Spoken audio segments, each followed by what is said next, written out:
Hello guys, कैसे हैं आप सब। आई होप आप सब अच्छे होंगे।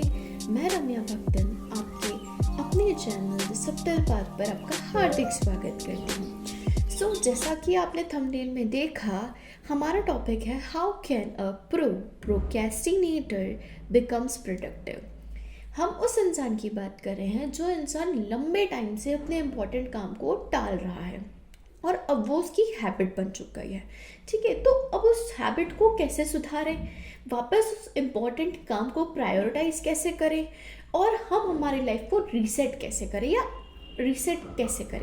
या आप कह लो कि हम अपनी लाइफ को और प्रोडक्टिव कैसे बनाएं। तो इस सब का सोल्यूशन ये है कि हमें पहले प्रॉब्लम जाननी होगी। तो प्रॉब्लम सबको पता है कि एक कॉमन प्रॉब्लम है डिस्ट्रैक्शन, वो है सोशल मीडिया की वजह से, और हम सब डिस्ट्रैक्टेड हैं। आप देख लो, मैं देख लूँ, या हमारे आसपास जितने भी लोग हैं, 90% people all are distracted. Okay, so हम जानेंगे कि प्रोक्रेस्टिनेशन क्या होता है। आज हम बात करेंगे प्रोक्रेस्टिनेशन के बारे में। बहुत सारे लोग प्रोक्रेस्टिनेशन को गलत ले लेते हैं, प्रोक्रेस्टिनेशन को आलस के साथ जोड़ देते हैं। तो ये सोचने वाली बात है कि क्या प्रोक्रेस्टिनेशन सच में आलस है? Exactly not. ऐसा क्यों? ऐसा इसलिए क्योंकि प्रोक्रेस्टिनेशन का मतलब होता है कि आप किसी चीज़ को टाल रहे हो, आप वो चीज़ नहीं कर रहे हो।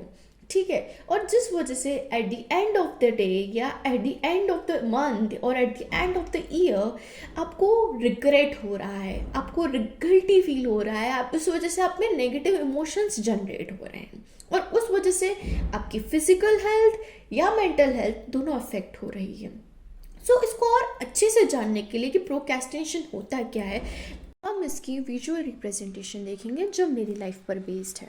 मेरी मन्नतों में मेरी जन्नतों में तेरा ही तेरा शुमार है, मेरी चाहतों और चुगलियों।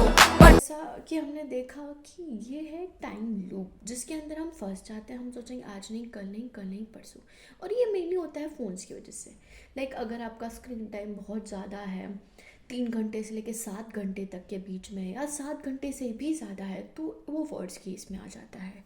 और जैसा कि आप स्क्रीन पे देख पा रहे हो, ये मेरा स्क्रीन टाइम है। हमने ये तो देख लिया कि प्रोक्रेस्टिनेशन होता क्या है और हमने ये अच्छे से समझ भी लिया है। बट एक क्वेश्चन अभी भी है कि क्या हम सब प्रोक्रेस्टिनेटर हैं? हाँ, हम सब प्रोक्रेस्टिनेटर हैं। अब ये सवाल आता है कैसे? क्योंकि अगर आप ये वीडियो देख रहे हो तो फॉर श्योर आपने प्रोक्रेस्टिनेट किया है, आपने एक लूप बना है जिस लूप को आप बार बार फॉलो करते हो। मे बी आपने बहुत सारे प्रोक्रेस्टिनेशन से ओवर अप करने के लिए वीडियो देखे होंगे, आपने उसको फॉलो भी किया होगा, but somehow it didn't possible because क्योंकि हमने टारगेट इतने मुश्किल सेट कर लिए हमारे लिए कि हमने खुद को ही प्रोक्रेस्टिनेट करने के लिए मजबूर कर लिया, जिस वजह से हमने मंडे का काम ट्यूसडे का काम थर्सडे का काम सैटरडे पे छोड़ दिया और फिर ये लूप कभी एंड ही नहीं हुआ और ऐसे करके मंथ ईयर्स चले गए। अब मैंने क्या किया कि सर्च किया कि हाउ टू स्टॉप प्रोक्रेस्टिनेटिंग। ठीक है, मैंने बहुत रिसर्चेस देखी, मैंने बहुत रिसर्चेस पढ़ी, मैंने बहुत पिंटरेस्ट पे गई, मैंने बहुत सारी चीज़ें देखी। ओके, गूगल पे देखा, मेरे को बहुत सारी अच्छी चीज़ें भी मिली जो एग्जीक्यूट करने जैसी थी फॉर अ स्टूडेंट। और फिर मैंने सोचा कि सिर्फ गूगल से या सिर्फ रिसर्चेस से काम नहीं चल रहा है, we need to add more in it. मैंने सोचा कि क्यों ना यूट्यूब पे भी सर्च कर लिया जाए, यूट्यूब पे भी देख लिया जाए। तो अगेन मैंने स्टॉप प्रोक्रेस्टिनेटिंग सर्च किया यूट्यूब पे and there are as many videos as it can be. ठीक है, बहुत सारी वीडियोज थी, बहुत अच्छे सॉल्यूशंस थे फ्रॉम एजुकेशन टू प्रोफेशनलिज्म। ठीक है, बट हमें चाहिए कि स्टूडेंट के लिए, फॉर अ स्टूडेंट, बिकॉज अगर आप सीख रहे हो, आप किसी लेवल पे हो तो स्टूडेंट। आई शॉर्ट लिस्टेड 6 methods फर्स्ट है द ब्लरिंग मैथड। ओके, जिसमें क्या है कि आपको एक ही सब्जेक्ट बहुत लंबे टाइम तक लेके नहीं बैठना है, उससे क्या आपकी प्रोडक्टिविटी डिक्रीज होती है और आपका इंटरेस्ट कम हो जाता है। ठीक है। सेकेंड है द फीमन टेक्निक। इसमें क्या है कि आप प्रिटेंड करो कि आप टीचर हो और आप पढ़ाओ खुद को या फिर दूसरों को, so it will help you. It is the best method, ये मैंने बचपन से ट्राई किया।